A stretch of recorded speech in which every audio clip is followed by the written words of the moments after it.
El título del sermón de esta mañana es Nos sostenemos en el verbo de la vida. Quiero que me acompañe a la primera carta de Juan, capítulo 1, y voy a leer del versículo 1 al 4, que es el prólogo o la introducción de esta hermosa carta. Dice así la palabra del Señor. Lo que existía desde el principio, lo que hemos oído, lo que hemos visto con nuestros ojos, lo que hemos contemplado y lo que han palpado nuestras manos acerca del verbo de vida. Pues la vida fue manifestada y nosotros la hemos visto y damos testimonio. Y os anunciamos la vida eterna, la cual estaba con el Padre y se nos manifestó. Lo que hemos visto y oído, os proclamamos también a vosotros, para que también vosotros tengáis comunión con nosotros. Y en verdad, nuestra comunión es con el Padre y con su Hijo Jesucristo. Os escribimos estas cosas para que nuestro gozo sea completo. En este día nosotros comenzamos una nueva serie en nuestra iglesia, Gracia sobre Gracia, y esta nueva serie se titula Fieles. En Él nos sostenemos. Va a ser precisamente una serie basada completamente en la primera carta de Juan, la cual vamos a comenzar a estudiar el día de hoy. Durante varios meses vamos a estar en la primera carta de Juan, en donde vamos precisamente a aprender acerca de cómo nosotros, fundamentados en Jesucristo, podemos ser fieles a Dios desde lo más básico hasta la madurez que vayamos adquiriendo. Ahora, ¿por qué nosotros le hemos puesto este nombre tan peculiar a la serie? Fieles, en Él nos sostenemos. Porque cuando uno comienza a analizar la carta de Juan, cuando uno comienza a analizar el contexto histórico, podemos nosotros ver claramente el motivo por el cual Juan escribió esta carta. Y eso nos ayuda a nosotros muchísimo a entender el tono, a entender el objetivo también de la misma carta. Si nosotros no entendemos un poco el contexto histórico, va a ser un poco difícil entender realmente la carta de Juan. Así que quiero comentarle y quiero comenzar hablando un poco del contexto histórico de esta carta para nosotros poder comprender de qué trata, cuál es el motivo y por qué la serie se titula Fieles en Él, es decir, en Cristo nos sostenemos. Si usted recordará, el apóstol Juan fue parte de los discípulos de Jesucristo. ¿Se recuerda, hermanos? De hecho, él fue el menor de los discípulos. Cuando Jesús llama a los 12, el mayor era Andrés. Recuerde, Andrés, Pedro eran los mayores. Alrededor de 30, 31 años tenían ellos, pero Juan tenía alrededor de entre 20 y 21 años. Era el más jovencito de todos. Pero resulta que Juan fue el que más vivió de todos los apóstoles. De hecho, fue él el último de los apóstoles que quedó vivo. Y cuando él muere, la revelación cesa, es decir, el canon bíblico se cierra. Ya no hay más revelación nueva de parte de Dios, porque murió el último apóstol y hoy, y con los años posteriores, tenemos nosotros hoy lo que conocemos como la Biblia o el canon bíblico o esta colección de libros que consisten todos en la palabra única de Dios. Entonces Juan, como apóstol, él comenzó a pastorear en la época en que él ya fue adulto mayor. Él estaba pastoreando la iglesia de Éfeso, una iglesia que sabemos que cuyos orígenes fue del apóstol Pablo precisamente. Él vivía en Éfeso. Bueno, se cree por la tradición que Juan fue el único de los apóstoles que no murió martirizado. Él murió de anciano. Y él precisamente en la edad de adulto mayor, él a su congregación, al comenzar a ver lo que sucedía dentro de su congregación, inspirado por el Espíritu Santo, él decidió escribir el Evangelio, lo que nosotros llamamos el Evangelio de Juan, que es ¿qué número? El cuarto Evangelio. Lo primero que él escribe es el Evangelio. Lo que él hace entonces es lo siguiente: él escribe el Evangelio y él comienza a transmitirlo y repartirlo a su congregación. Pero lo que él tal vez nunca consideró y pensó, y obviamente era difícil de poderlo prever, es que cuando él entrega el evangelio a su iglesia, después de varios meses, comienzan a surgir herejías contrarias al evangelio que él escribió. Y comienzan a tergiversar intencionalmente el evangelio de Juan. Comienzan a torcer, por ejemplo, textos como el prólogo que él hizo de Juan, versículo capítulo 1, del 1 al 18 del evangelio, y otros textos en donde comienzan a formarse grupos dentro de la misma iglesia, personas que se congregaban en la iglesia, en estos grupos en casas, eran parte del redil de Juan, y ellos comienzan a tener pugnas y ofensas entre ellos por cuestiones teológicas. Y esa es una de las grandes diferencias entre los problemas que estaba viviendo la iglesia de Juan y los problemas, por ejemplo, de la iglesia de Corinto. Por lo menos en la iglesia de Corinto los problemas eran una cuestión de forma. El problema con los problemas de la iglesia, la dificultad con los problemas de la iglesia de Juan es que su origen era teológico. Básicamente lo que sucedió, hermanos, es que estos grupos, que vamos a ver cuáles son, estos grupos tergiversaron tanto la teología que su moral, su conducta moral cambió. Porque algo que nosotros debemos de saber, y en la Reforma se recuperó, es entender que tu teología determina tu doxología. La palabra doxología es adoración a Dios. Nosotros sabemos que la vida cristiana no es un estilo de vida. La vida cristiana es adoración. Todo lo que hacemos es adoración o no adoración a Dios. Entonces lo que nos enseña la Escritura es que la teología, lo que tú creas acerca de Jesucristo, va a determinar tu moral como persona, tu conducta, tu ética.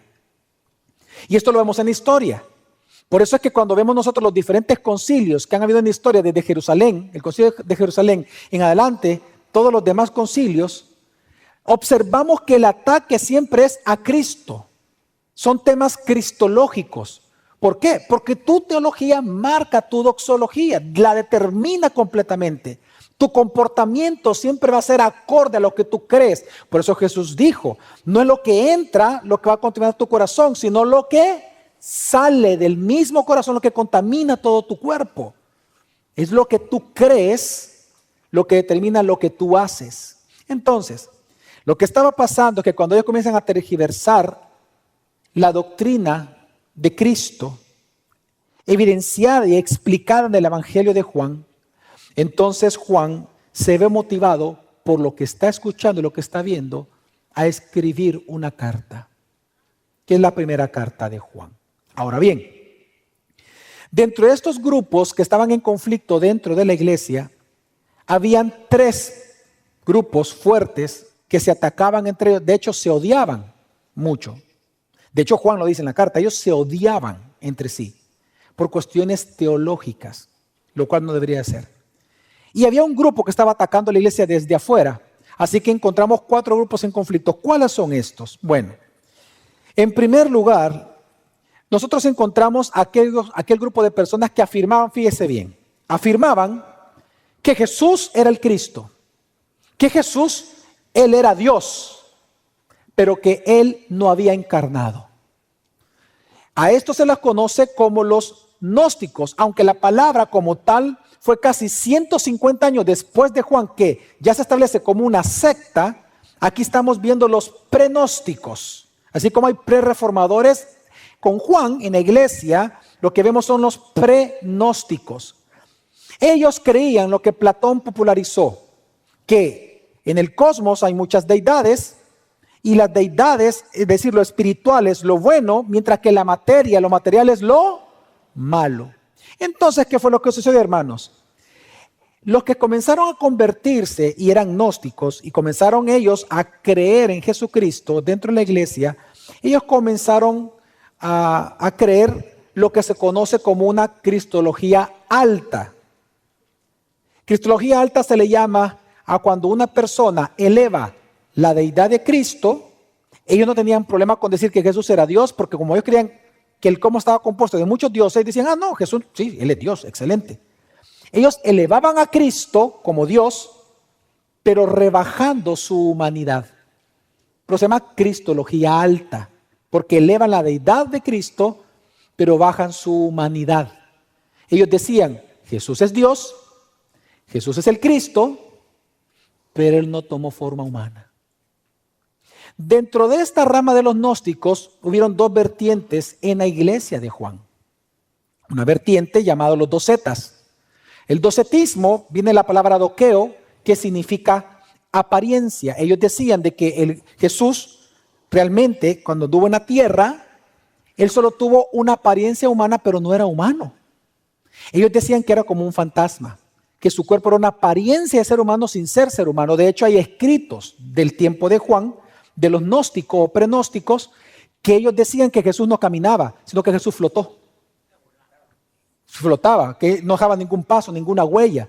Entonces ellos creían que Jesús era Dios, pero no creían en la encarnación de Jesucristo. Cristología alta. Ahora, otra vertiente eran los seguidores de Cerinto. Cerinto fue un archienemigo, un hereje del tiempo de Juan. De hecho, Policarpo en uno de sus escritos dice de que Juan, en una ocasión cuando fue a los baños públicos de Éfeso y vio que estaba entrando a los mismos baños Cerinto, les dijo a sus discípulos, vámonos de aquí, que está entrando el gran hereje Cerinto y no va a hacer que este edificio se caiga encima de él. ¿Verdad? Y se salieron todos.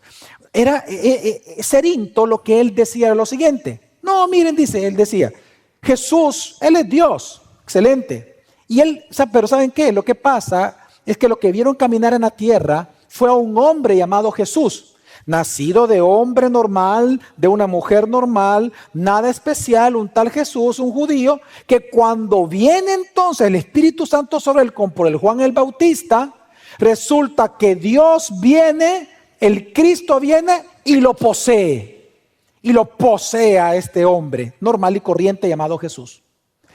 Y comienza a vivir dentro de él y lo comienza a controlar como una máquina. Y entonces fue en la crucifixión que el Cristo se va. Y quien muere no es Dios, no es Cristo, sino un tal hombre Jesús. En todo caso, hermanos, ¿por qué esto es importante? Porque cuando ellos niegan la encarnación de Cristo, no hay ninguna otra doctrina que se pueda levantar. Al ellos negar a un Cristo encarnado, ¿sabe qué están negando, hermanos? Ellos están negando que no hay expiación sustitutoria de Jesucristo en la cruz. Por eso, al no haber Dios encarnado, no hay pecado que confesar. Porque ¿para qué va a morir si no hay pecado? La materia es lo malo, lo bueno es creer. Entonces, el gnosticismo viene de la palabra gnosis. Ellos creían entonces que la manera de obtener la salvación era por la iluminación, es decir, el conocimiento de Dios. Entonces ellos decían, Jesús nos indica a Dios, Él es Dios, si yo creo en Él, yo ya soy salvo. Pero como la materia es lo malo, habían dos tipos de clase de vida que ellos podían optar. Unos eran los ascetas, que golpeaban el cuerpo para liberar su espíritu, porque el cuerpo era lo malo. Y por otro lado, aparte de los ascetas, estaban los libertinos, que eran los que tenía Juan. El libertino decía, yo ya soy salvo, por iluminación, por conocimiento de la persona de Jesús, de que Él es Dios, yo ya soy salvo, por lo tanto no importa lo que haga con este cuerpo, puedo fornicar, puedo adulterar, puedo hacer lo que quiera, porque de todas maneras ya soy salvo, creo en Jesús y el cuerpo no sirve para nada. No hay nada que obedecer porque no hay pecado. ¿Y por qué no hay pecado? Porque no hay ofrenda sustitutoria. Jesús realmente no murió. O sea, el cuerpo de Él nunca estuvo en la cruz. Fue una apariencia. Entonces, una vez más, su teología marcó su doxología, marcó su forma de comportarse. Entonces, este es el primer grupo que se encontraba en la iglesia de Juan. El segundo grupo de personas es lo opuesto. Y por eso se peleaban. Si aquí era una cristología alta, el otro grupo practicaba una cristología baja. Estos eran los judíos. Judíos que decían, Jesús es el Mesías, Él es el Cristo. Yo creo eso, no hay problema. Pero no creo que sea el Hijo de Dios encarnado. Así que ellos, fíjese bien, elevaban la humanidad de Jesús, que sí existió, fue un ser humano moralmente bueno, un gran profeta del Señor, el Cristo, pero rebajaban su divinidad al decir que nunca fue Dios. Entonces por eso se le conoce cristología baja, porque bajan la deidad de Jesucristo y elevan su humanidad. Entonces, ellos creían, por supuesto, en una salvación por obras, porque ellos decían que había que volver al pacto, al antiguo pacto, del pacto de Moisés, para poder salvarse. Por lo tanto, su conducta era legalista. Entonces, hermanos, fíjense, aquí teníamos los dos grupos. Pero de verdad, hermanos, eran dos grupos que se peleaban. Juan era el pastor y él tenía que mediar. Y resulta que ellos se atacaban por su teología. Pero yo les dije que habían 3 grupos dentro de la iglesia. ¿Y cuál es el tercero? Los verdaderos cristianos. Estaban ahí. Pero ¿sabe cuál fue el problema con ellos? Que ellos, al ser atacados por los gnósticos y al ser atacados por los ebionitas, se le llama así a los judíos que creen en el Mesías, pero no creen que el Mesías sea Dios encarnado, así se llama ebionitas. Por un lado estaban los gnósticos y estaban los ebionitas atacando al cristiano, y el problema es que los cristianos estaban entonces reaccionando igual que ellos. Entonces comenzaron a pelearse y comenzaron a odiarse. Pero lo más triste es que muchos comenzaron a abandonar la iglesia. A los que se les llamaba en su tiempo los cesacionistas. Ellos comenzaron a cesar de congregarse y cesaron de creer en Jesucristo completamente. Así que hoy tenemos 4 grupos de personas alrededor de la iglesia de Juan. Por un lado, los gnósticos, cristología alta. Por otro lado, los ebionitas, cristología baja. Por otro lado, estaban los de afuera, los que se habían ido y que estaban diciendo a todos que se salieran de esa iglesia. Y los verdaderos cristianos dentro de la iglesia. Entonces, ante este gran problema, ¿qué hace Juan?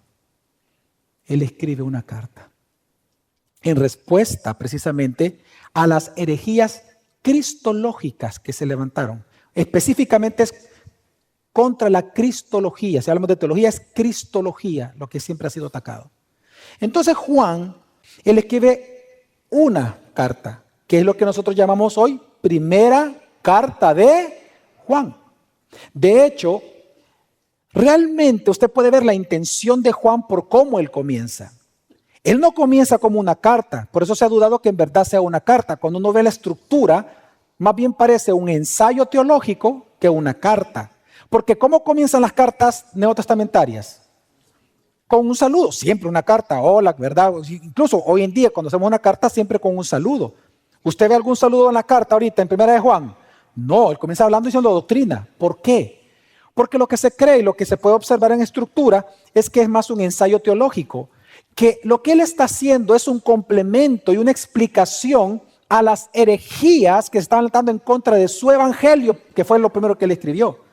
Atacan el evangelio que él escribió y por lo tanto entonces pone un complemento, lo que es la primera carta de Juan, un ensayo teológico, un tratado teológico para refutar lo que estaban criticando de su evangelio. Entonces, obviamente, esto fue una buena acción de Juan, muy importante de su época, pero que no vamos a negar que fue algo que ayudó mucho y nos ayuda obviamente porque tenemos obviamente esta palabra de Dios con nosotros. Ahora, solo quiero hacer un paréntesis en este punto. Mire, el problema en la iglesia de Juan, hermano, fue tan terrible que cuando él murió, no hay registro que la iglesia permaneció. No hay registro. No hay un solo documento histórico que nos diga que la iglesia después de que él murió continuó. Lo que se cree es que se perdió completamente. Miren, los problemas fueron tan terribles. Las divisiones fueron de tal magnitud teológicas que se quebró la iglesia. Por eso es que cuando uno analiza a Juan, una pregunta que se hace es si en verdad Juan fue un pastor exitoso. Porque hoy en día, en el concepto exitoso, es que tengan una mega iglesia y no sé qué. Y él no la tuvo. ¿Significa que fue un pastor estúpido, ignorante? ¿Significa que fue el peor pastor de todos porque perdió la iglesia cuando él murió? Veamos la iglesia de Antioquía, fundada por Pablo y por Bernabé.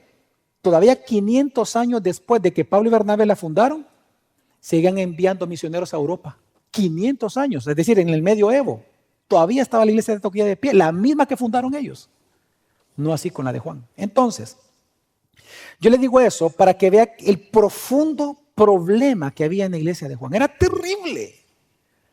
Pero entonces, ¿para qué él escribe esta carta? Bueno, él escribe claramente para enseñarle a la iglesia, a los que todavía estaban dentro de la iglesia, a cómo mantenerse firme en lo más esencial. Y para eso, para enseñarles a estar firmes en lo esencial, tenía que enseñarles la doctrina más esencial de todas, que Dios ha encarnado en la persona de Jesucristo. Por eso es que los dos temas predominantes en la carta de Juan son estos. El primero es la encarnación de Jesucristo, la encarnación de Dios en Jesucristo. Y en segundo lugar es la conducta moral y ética de los verdaderos cristianos. Porque obviamente lo que él desarrolla es que la teología, la cristología va a marcar tu comportamiento y conducta moral. Así que tú quieres cambiar tu conducta, tú quieres cambiar tu ira, tú quieres cambiar tu impaciencia, tú quieres cambiar los problemas en tu matrimonio. Cristología. Tienes que volver a Cristo. Tienes que creer quién es Él realmente. Tu fe es lo que va a cambiar tu comportamiento, no al revés. Entonces, el objetivo, por eso es que vemos acá que el objetivo de Él es enseñarles a la comunidad que Él tenía a ser fiel a Dios, a mantenerse fiel, a no convertirse en un cesacionista, a no salirse, a no huir, a estar firmes.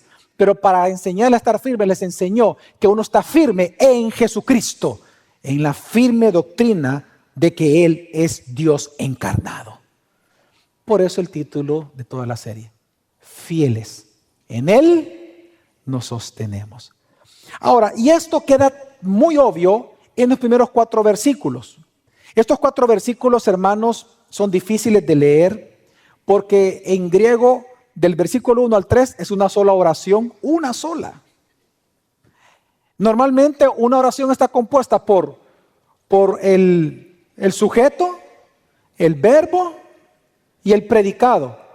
Cuando uno lee esto, lo primero que aparece es el predicado. Los 2 primeros versículos son puro predicado. Está al revés. Luego aparece el verbo y por último el sujeto. Entonces realmente es complejo, pero cuando uno entiende este detalle ya uno puede leer tranquilamente este texto. Este texto, lo que está haciendo Juan aquí nada más, hermanos, es proclamando. Él está testificando algo, el verbo de la vida. Él está testificando que Dios se encarnó. Así que tres cosas vemos del versículo 1 al 4 acá, hermanos. Vemos 3 temas esta mañana rápidamente en lo que queda ya de tiempo. En primer lugar vamos a ver de que Dios ha encarnado en la persona de Jesús. Número 2, vamos a ver que Él es, por lo tanto, el verbo de vida. Vamos a entender qué es eso de verbo de vida. Y número 3, que el verbo de vida, es decir, Jesús, Él es la base de nuestra comunión cristiana. Así que prácticamente esta parte del sermón tiene 2 partes grandes, la parte teológica y la parte aplicada. La parte aplicada es cuando veamos que Jesús viene a ser la base de nuestra comunión cristiana. Así que primero veamos la parte teológica, que así comienza Juan. Veamos que él comienza afirmando de que Dios ha encarnado en la persona de Jesucristo. Versículo 1, comencemos leyéndolo y dice: lo que existía desde el principio, lo que hemos oído, lo que hemos visto con nuestros ojos, lo que hemos contemplado y lo que han palpado nuestras manos acerca del verbo de la vida. Si nosotros arreglamos la oración y ponemos el orden correcto gramatical, tendría que decir: yo les proclamo, el que tú nos proclamas, el que nos testificas, lo que existía desde el principio. ¡Qué hermoso!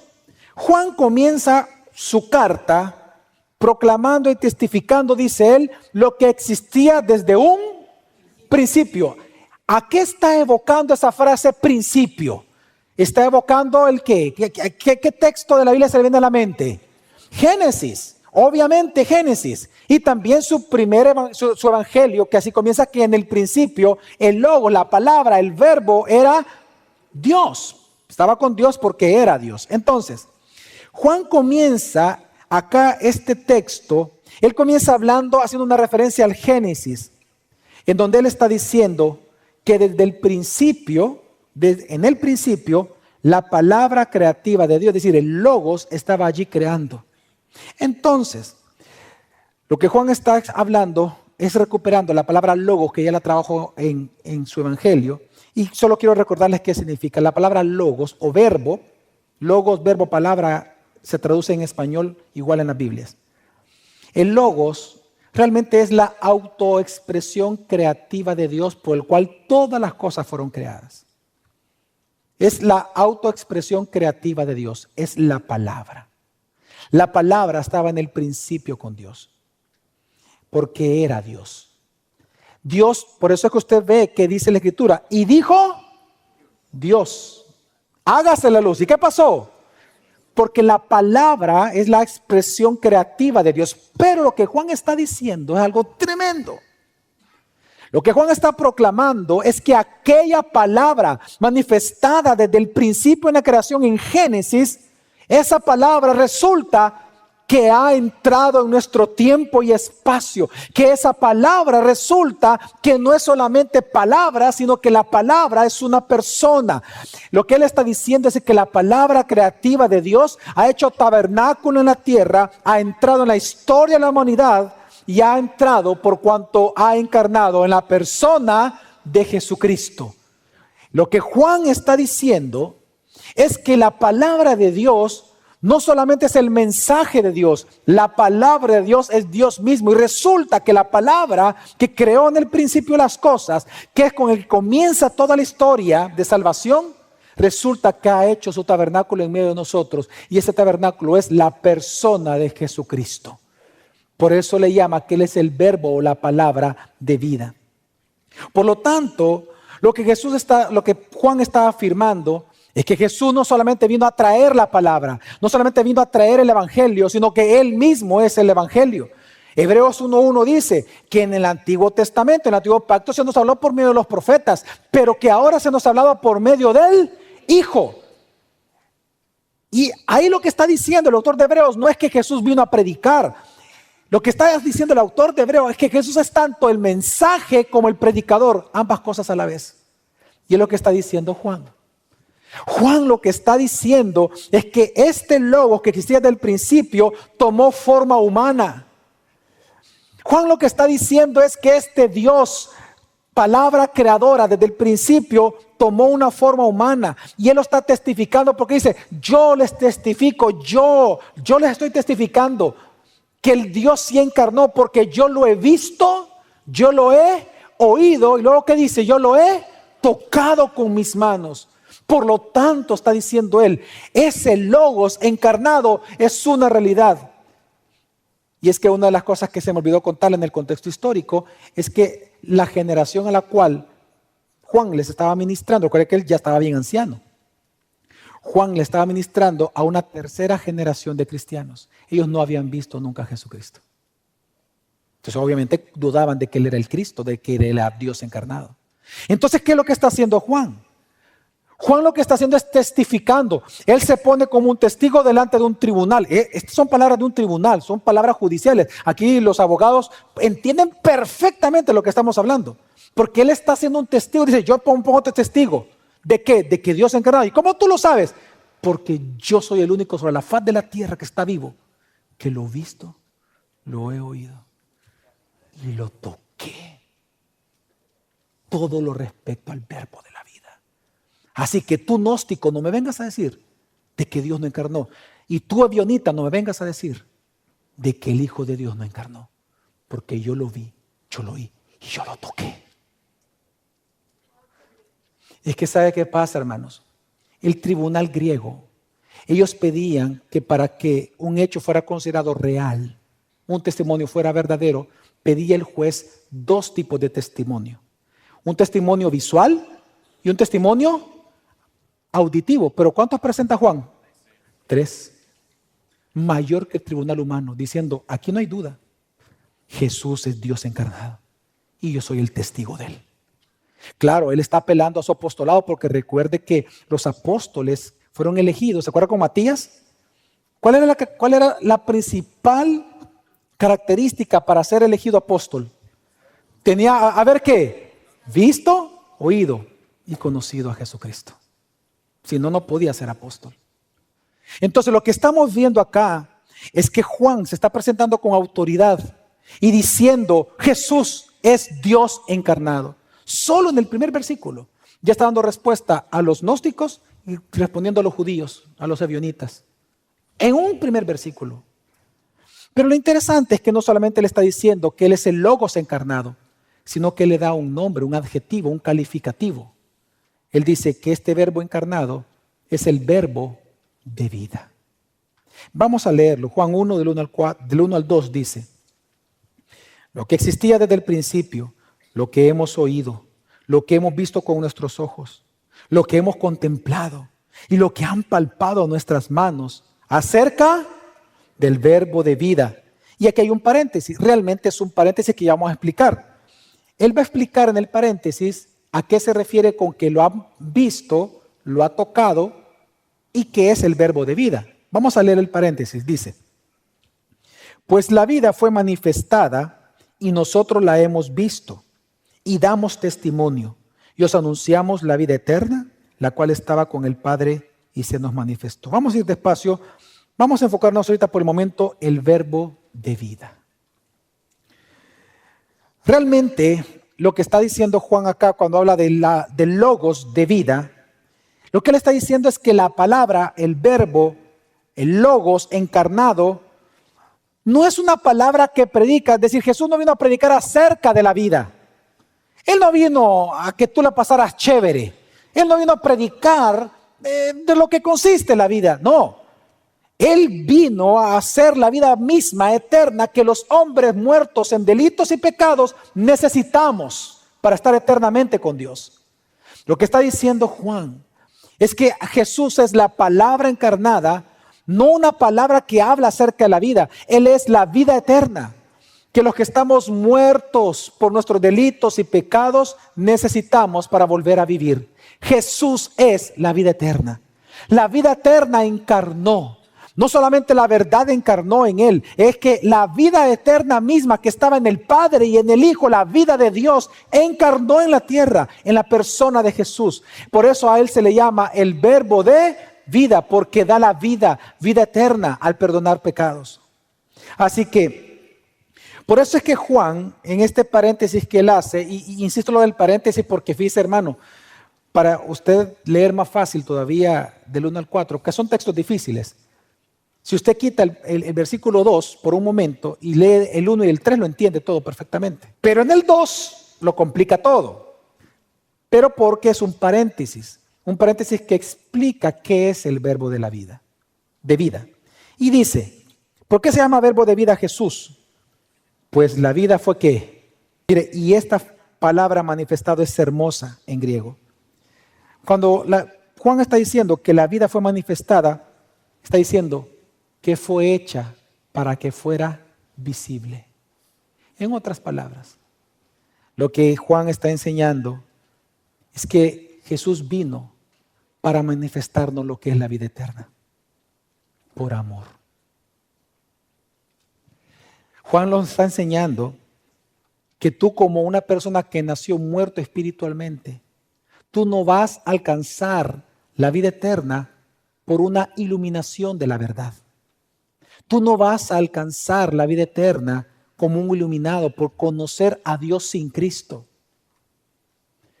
Tú no vas a alcanzar la vida eterna por tus obras propias, como el judaísmo o el catolicismo enseña. Lo que está enseñando la Biblia es que tú alcanzas la vida eterna a través de la administración y centralidad de Jesucristo. Porque resulta que la vida eterna no es algo. La vida eterna es alguien, el verbo encarnado. Él es Jesús, la vida eterna. Así que él está dando una respuesta, le está diciendo a los gnósticos, no se equivoquen. La vida eterna no se gana por conocer, entre más conozca a Dios sin Cristo, más iluminación, no. Ni tampoco a los judíos, entre más obras rezando al antiguo pacto, no. La vida eterna encarnó, la vida eterna es Jesús. Los que crean en Él tienen vida eterna y los que no creen no verán la luz de vida. Impresionante. Así que Juan está explicando, por eso él mismo dice, la vida eterna no se alcanza sino solo en Jesucristo. Por eso es que él testifica y dice que la vida eterna, entienden, dice, la vida eterna ha sido centralizada, ha sido focalizada, ha sido entregada a nosotros en la persona de Jesucristo. Yo lo he visto, yo lo oí y yo lo toqué. Todo lo respecto a la vida eterna. La vida eterna se manifestó para nosotros. Yo lo vi, yo soy testigo. Y él está haciendo una defensa tan hermosa de la encarnación, al cual Jesús le está llamando la vida eterna. Por eso es que sigamos leyendo el paréntesis, sigue diciendo, y nosotros a esta vida eterna encarnada, ¿qué dice? La hemos visto y damos testimonio, y tercero, y anunciar. Fíjense los tres verbos que he ocupado hasta ahorita: proclamar, testificar y anunciar. ¿El qué? La vida eterna, dice. Ahora, ¿dónde estaba esta vida eterna? ¿Quién es esta vida eterna? Dice, la cual estaba con el Padre y se nos manifestó. Y esta frase, con el Padre, es bien peculiar. Porque esta frase, que la vida eterna estaba con el Padre, ¿no le recuerda lo que dice Juan 1:1? Que Logos estaba con Dios. Es la misma palabra, con. O sea, lo que Juan está diciendo es que resulta que la vida eterna estaba con el Padre. Y la palabra con significa cara a cara, porque son iguales en autoridad. Así como en Juan 1:1 del Evangelio, cuando dice que el Logos estaba con Dios, significa que Él es igual a Dios. Aquí está diciendo que la vida eterna estaba con ¿quién? Con el Padre. Está diciendo que la vida eterna es igual a ¿quién? Al Padre. Es decir, que la vida eterna no es algo. La vida eterna es Dios. Y es el Hijo encarnado. Es pero hermoso lo que está haciendo aquí Juan. Así que lo que él está afirmando es que Jesús es Dios y que Él es el Hijo de Dios encarnado. Así que, hermanos, solo en 2 versículos, bueno, en 3, solo en 3 versículos, Él ya dio respuesta a los gnósticos y a los ebionitas. Él ya dio respuesta a la cristología alta y a la cristología baja. Solo en 2 versículos.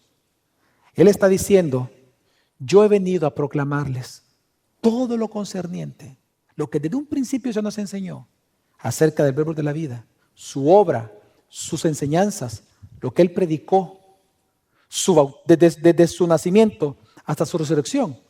Todo yo les vengo a proclamar. Yo les vengo a proclamar lo esencial para que se mantengan firmes en el que es esencial, para que no abandonen la iglesia. Y es interesante, porque vemos el corazón pastoral de Juan. Por eso que no es extrañar que en su carta a cada rato él dice, hijitos, hijitos, hijitos. Porque vemos el corazón de un pastor que quiere el bien de la iglesia, que quiere que se amen entre ellos, pero no va a haber amor entre ellos si no reconocen primero quién es Jesucristo. Y es lo que encontramos acá. Entonces, por eso es que una vez él explica esto, se va entonces a la parte más aplicativa del texto, en donde él comienza entonces ahora a mostrar que si Jesús es el verbo de vida, resulta que este verbo de vida es la base de la verdadera comunión cristiana. Porque una pregunta que tenemos que responder es, bueno, ¿para qué Juan estaba escribiendo que Jesucristo es Dios encarnado? Dice el versículo 3 y 4, lo vamos a leer. Aquí, como termina el paréntesis, él vuelve a hacer un resumen del versículo 1. Y en 2 palabras dice, lo que hemos visto y oído, es decir, lo que yo testifico. Ahora él va a explicar por qué está testificando. Y él dice, lo que hemos visto y oído, os proclamamos también a vosotros. ¿Pero para qué? Para que también vosotros tengáis comunión con nosotros, y en verdad nuestra comunión es con el Padre y con su Hijo Jesucristo. Os escribimos estas cosas para que nuestro gozo sea completo. Así que hay tres elementos, tres razones y motivos que Juan nos dice por lo cual está escribiendo esto y toda la carta. Esto, hermanos, aparece en varias ocasiones. Más adelante él va a decir que escribe todas estas cosas para que no pequéis. Y por último, en Juan 5, él va a decir, escribo todas estas cosas para que entendáis que sois verdaderamente hijos de Dios. Entonces, hay varios motivos, no uno solo, pero el principal es el que estamos viendo acá. Porque es con él que comienza la carta. Y él dice, yo les escribo acerca de la encarnación de Dios por dos razones. Para que tengan comunión conmigo y con los que somos verdaderos cristianos y la tengan con Dios. Porque la comunión con Dios es a través del Hijo, no a través del conocimiento ni de las obras, sino que a través del Hijo. Y en segundo lugar, para que su gozo sea completo. Ahora se lo voy a explicar. Lo que Juan está enseñando, hermanos, en este texto es que cuando tú abrazas al verbo de la vida, lo que realmente tú estás abrazando es también la verdadera comunión cristiana. La palabra comunión que aquí está ocupando Juan es la palabra koinonía, que significa asociación, significa consorcio o sociedad. Yo he escuchado personas que dicen que significa tener algo en común, porque habla de común unión. Sí, es el significado en español, pero en griego, y el uso que le da Juan es de sociedad. Lo que está enseñando Juan es que una sociedad de cristianos es aquella sociedad, aquel grupo de personas que tienen el mismo objetivo, la misma empresa, el mismo propósito común. Ahora bien, Juan lo que está testificando, porque es lo que dice que está testificando, es que la comunión cristiana no viene por simpatías hacia alguna causa o hacia alguna afinidad, sino que la comunión cristiana, hermanos, viene por la experiencia de haber sido salvados por Jesucristo y tener la vida eterna. En otras palabras, lo que nos une a nosotros como cristianos es la experiencia mutua que tenemos todos los días con un Jesucristo vivo cuyo Espíritu Santo vive en nosotros. Y es lo que nos une y lo que hace que tengamos comunión unos con otros. Y yo lo digo claramente porque lamentablemente muchas personas piensan que la comunión cristiana se da por ir a tomar un cafecito, que vamos a reunirnos y hagamos una fiestecita, platiquemos, niña, ¿qué has hecho? Niño, ¿qué has hecho? Amigo, ¿qué has hecho esta semana? Esa no es comunión cristiana. Y es algo importante, no vamos a negar que es algo importante. O sea, es importante tener amigos. Pero aquí Juan está diciendo algo mucho más elevado que un amigo. Tu hermano en Cristo. Tú tienes una sociedad con Él que no tienes con ningún ser humano, ni siquiera con tu mamá, ni con tu papá, ni con tus hijos, a menos que sean cristianos. ¿Y cuál es esta sociedad? De que están unidos por la sangre de Jesús. La comunión cristiana no se trata de ir a tomar un café, que es la confusión de muchas iglesias. Y hay muchos cristianos que dicen, ay, que aquí casi no hay mucho amor. La comunión cristiana, ¿saben qué es? Es una palabra, bueno, de hecho es una palabra empresarial. Pero se habla de sociedad.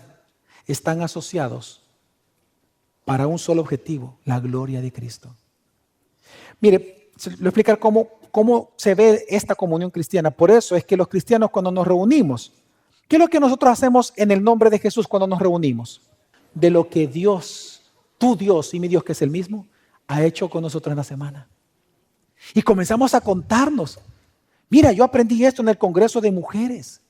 Te voy a contar, hija, te voy a contar, hijo, te voy a contar, amiga, ven, mira, esto aprendí. Y uno comienza a contar lo que Dios ha hecho con nosotros, pero como el otro es cristiano, ¿qué hace? ¿Se enoja o se alegra? Se alegra. Y te entiende. Y lo aplaude y alaba al Señor. Y te dice, gracias hermana, me estás ministrando, me estás edificando. Porque claro, la iglesia se edifica por Cristo. La comunión cristiana, hermanos, es cuando nosotros nos reunimos a compartir lo que el Cristo resucitado ha hecho por nosotros. Lo que Él está haciendo y lo que Él hará. Por eso es que cuando nos reunimos comenzamos a testificar y eso es lo que hacemos los discipulados. Por eso es que a mí me extraña y es lo que estaba pasando con Juan, en la iglesia de Juan, que haya personas que digan que son cristianas, pero no se discipulan, no se congregan en grupos en las casas. ¿Cómo es posible que tú digas que estás conectado con la iglesia y con Cristo, pero no estás conectado con el cuerpo? Porque la comunión cristiana es una sociedad. Nosotros, por eso dice Pablo, que Juan, diciendo es que los cristianos cuando nos reunimos testificamos. Lo que hacemos es testificar, es compartir lo que Dios nos ha enseñado, las experiencias personales que hemos tenido con Cristo durante la semana. ¿Por qué? Porque al final eso nos edifica, nos afirma, nos anima y nos fortalece nuestro espíritu. ¿O no, hermanos? Por ejemplo, hermano, fíjate que yo estoy triste. Mi hijo está enfermo, esto ha pasado. No, mira, hermano, dice la palabra de Dios esto. Yo recuerdo que en una ocasión Dios hizo esto conmigo. Y mira, y si lo hizo conmigo, también lo puedo hacer contigo. Ah, ok, gracias. Uno es animado con la experiencia del otro con Cristo. Hermanos, esa comunión, ojo, esa comunión nunca la tienes ni con tu esposo, ni con tu esposa, ni con tus hijos, ni con tus padres, si uno de ellos no es cristiano. Por eso es que ellos no te entienden muchas veces. Y por eso tu comunión más firme es siempre con la iglesia local, no con la familia de sangre. A menos que ellos también sean cristianos.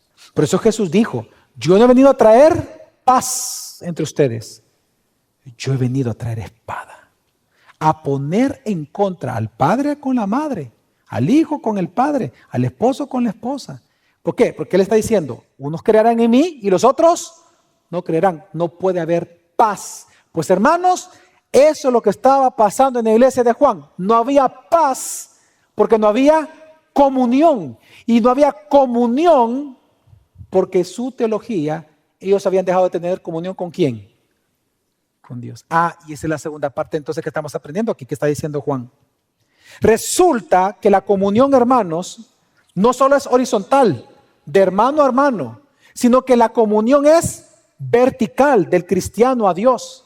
Por eso Él dice, para que también vosotros tengáis comunión con nosotros. Por eso les proclamo a Cristo encarnado. Dice, para que tengáis comunión con nosotros, pero luego va vertical. Y en verdad, nuestra comunión es con el Padre y con su Hijo, Jesucristo. Aquí hay dos cosas importantes que está enseñando Juan. En primer lugar, lo que Juan está enseñando es que la comunión con el Padre, hermanos, solo es a través de Jesucristo encarnado, del Hijo encarnado. Lo que Juan está enseñando es que la comunión con el Padre no se alcanza por una meditación trascendental, no se alcanza por iluminación del cosmos. No, la comunión con el Padre es solo a través del Hijo encarnado. Cuando tú crees en Él, tú comienzas a tener una relación con Dios. Y es lo que le estaba pasando a los gnósticos, a los ebionitas. Ellos no se dieron cuenta que al negar la deidad de Jesucristo y su encarnación, ellos estaban negando su comunión con Dios. No había nada de comunión con Dios. Por lo tanto, al no haber comunión con Dios, no podía haber comunión entre ellos, porque ese es otro aspecto que está enseñando Juan aquí. Y este es el punto. Que la comunión con Dios es estar asociado con Él, con Dios, de tal manera que tenemos la misma empresa que Dios. Tenemos el mismo objetivo que Dios, los cristianos. Tenemos los mismos planes que Dios. Los sueños de Dios se convierten en nuestros sueños. Lo que Dios ama, nosotros lo amamos. Y lo que Dios aborrece, nosotros también lo aborrecemos. Porque estamos en sociedad con Dios. Pero cuando tu teología cambia, tu cristología cambia, cuando tú quieres tener una relación con el Padre menospreciando a Cristo o quitando a Cristo de la ecuación, lo que tú tienes es una falsa adoración. Tu teología, tu cristología determina tu doxología. Y tu doxología establece tu coinonía. Y es que lo que aquí está enseñando Juan es esto. Hermanos, la coinonía es triangular. ¿A qué me refiero? Mi comunión con Dios y la comunión, por ejemplo, del pastor Carlos, de él con Dios, hace que él y yo tengamos comunión. Pero si yo rompo mi comunión con Dios, ¿es posible que yo tenga comunión con Él? No. Y es lo que pasa en las iglesias locales.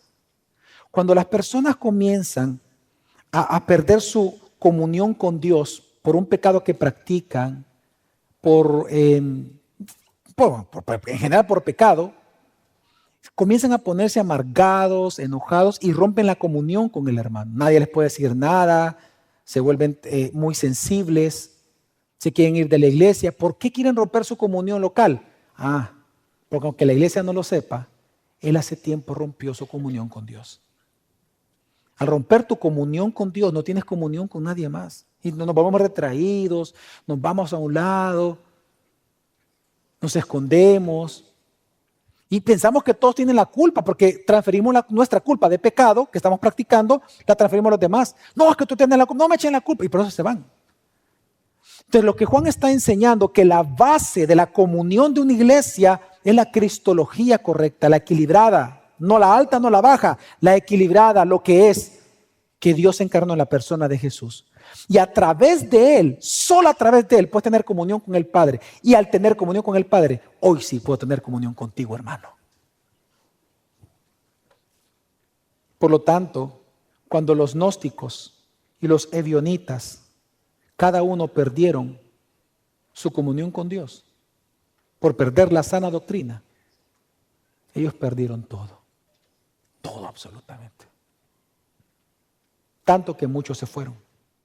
Así que, ¿qué nos enseña esto? Para concluir, hermanos, en primer lugar, 3 cosas nos enseña este texto. Que la teología determina tu doxología y la teología también determina tu moral y tu ética o tu conducta cristiana. Lo que tú creas acerca de Jesucristo va a determinar tanto tu autenticidad en la adoración como también en la pureza de tu comunión con los creyentes. Y es que, mira, yo lamento que hoy en día, así como los gnósticos, fíjense, ¿qué es lo que hacían los gnósticos? Ellos decían, yo creo que Jesús es Dios, yo creo que Él es el Cristo, pero con la vida de ellos, como eran libertinos, porque para ellos el cuerpo no les importaba, sino que era todo conocimiento intelectual de Dios, que es lo que los salvaba, su comportamiento era en contra de ese Dios que creían. Hoy en día pasa lo mismo. A ellos les llamamos los ateos prácticos. ¿Quiénes son los ateos prácticos dentro de una iglesia cristiana evangélica? Bueno, aquellos que han confesado que Jesús es su Salvador, el Cristo, que Él es su Señor, pero en su vida diaria resulta, en sus acciones, se ve que Jesús no es el Señor de ellos realmente. Por un lado tú confiesas, por eso se llaman también cristianos confesionales. Confiesan a Jesús, pero sus vidas distan mucho de lo que Jesús demanda. Por eso es que Juan ya en toda la carta, él comienza ya a hablar del comportamiento cristiano. Pero es en el contexto de la teología, en el contexto de la cristología. Juan lo que está enseñando, hermanos, es que lamentablemente hoy en día también muchos dicen que creen en Jesús, pero con sus acciones diarias lo niegan. Recuerda que una religión que tú practiques sin Cristo preeminente, sin un Jesucristo preeminente, esa es una falsa adoración que tú estás haciendo a Dios. Es falso. Y tienes que arrepentirte.